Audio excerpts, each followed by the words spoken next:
Assalamualaikum warahmatullahi wabarakatuh. Perkenalkan, nama saya Rosyidi Nugraha.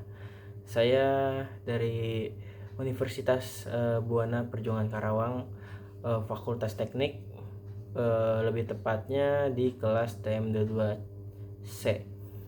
Jadi di sini saya akan membahas tentang sistem fluida.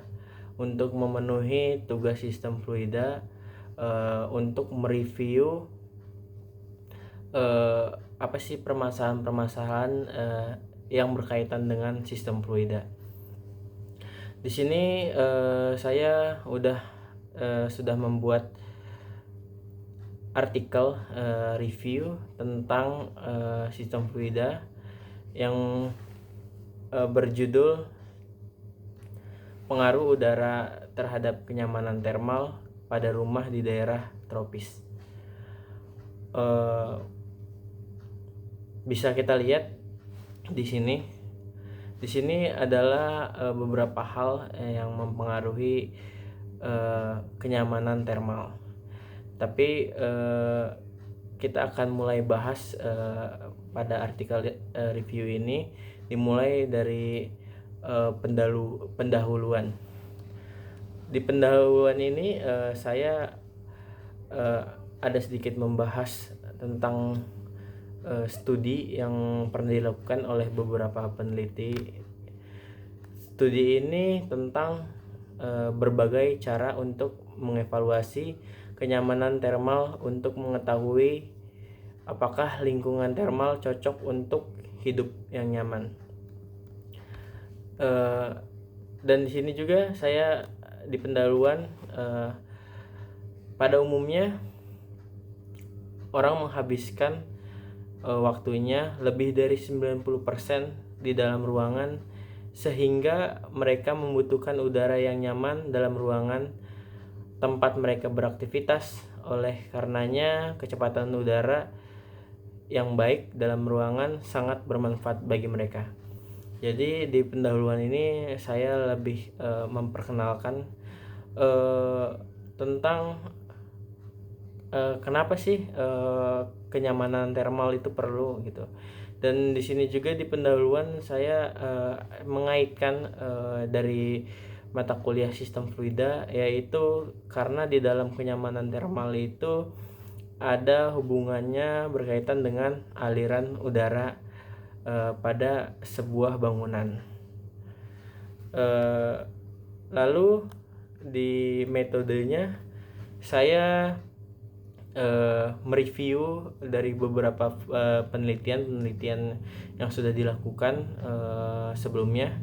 Bisa dilihat di daftar pustaka ada sekitar 25 review artikel yang berkaitan dengan kenyamanan termal dan sistem fluida. Lalu kita harus tahu dulu nih, kenyamanan termal itu apa sih? Nah, suhu udara di daerah tropis itu lembab. Wilayah yang mempunyai iklim tropis lembab itu umumnya ditandai dengan suhu udara yang tinggi, kelembapan udara yang relatif tinggi pula. Jadi kenyamanan termal khususnya di daerah tropis itu memiliki suhu yang tinggi dan kelembapan juga yang tinggi. Karena di tropis itu kita hanya ada 2 musim, yaitu musim panas dan musim kemarau dan musim hujan. Lalu definisi kenyamanan termal itu sendiri adalah suatu kondisi pikiran yang mengekspresikan kepuasan dengan lingkungan termal.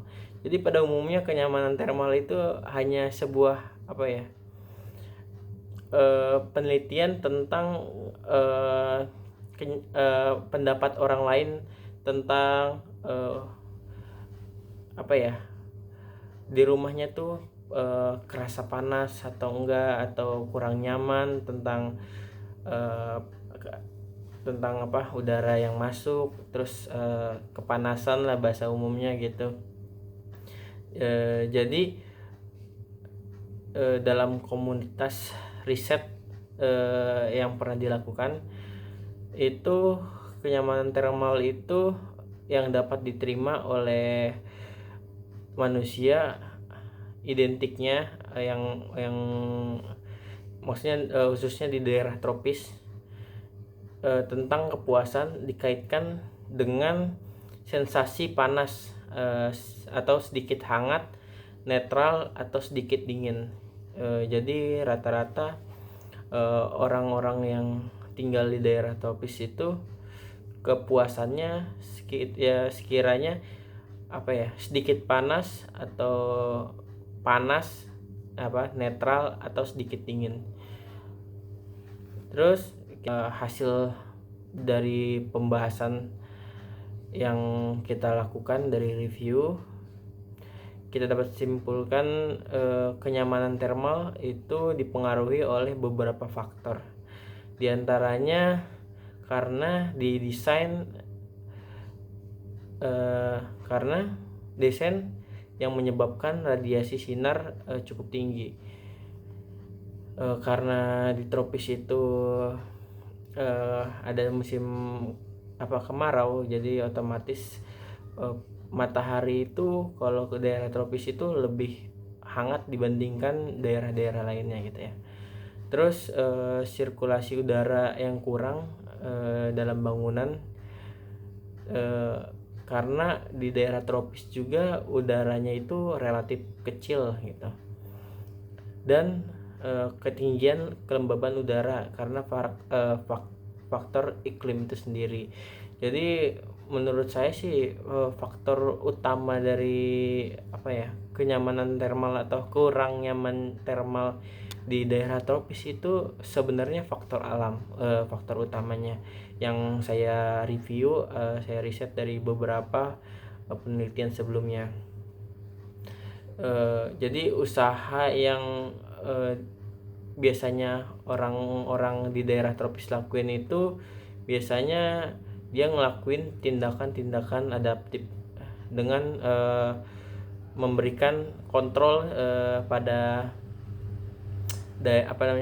lingkungannya atau di bangunannya itu berupa sistem ventilasi, karena ventilasi itu sangat penting untuk udara berputar terus gitu. Jadi itu sih faktor utamanya. Terus mempercepat gerakan udara dengan sistem mekanik, misalkan umumnya juga kita biasa menggunakan kipas atau AC itu untuk menurunkan suhu atau mempercepat dengan cara mempercepat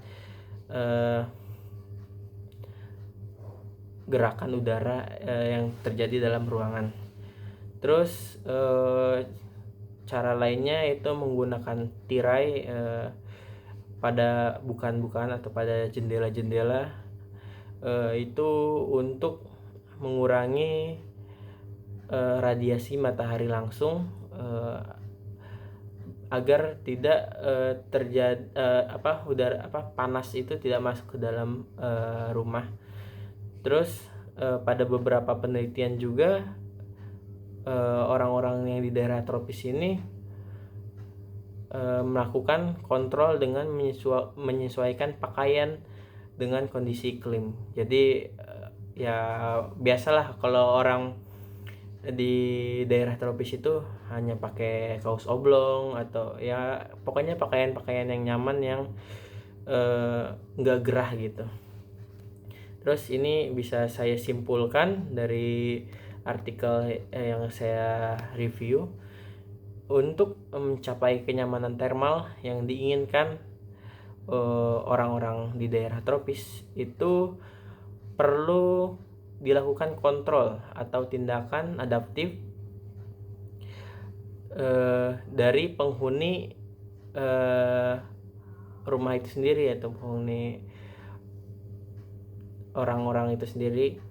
Di antaranya dengan mengatur sistem ventilasi yang tadi, terus mengatur sirkulasi angin, memberikan tirai, dan menyesuaikan pakaian.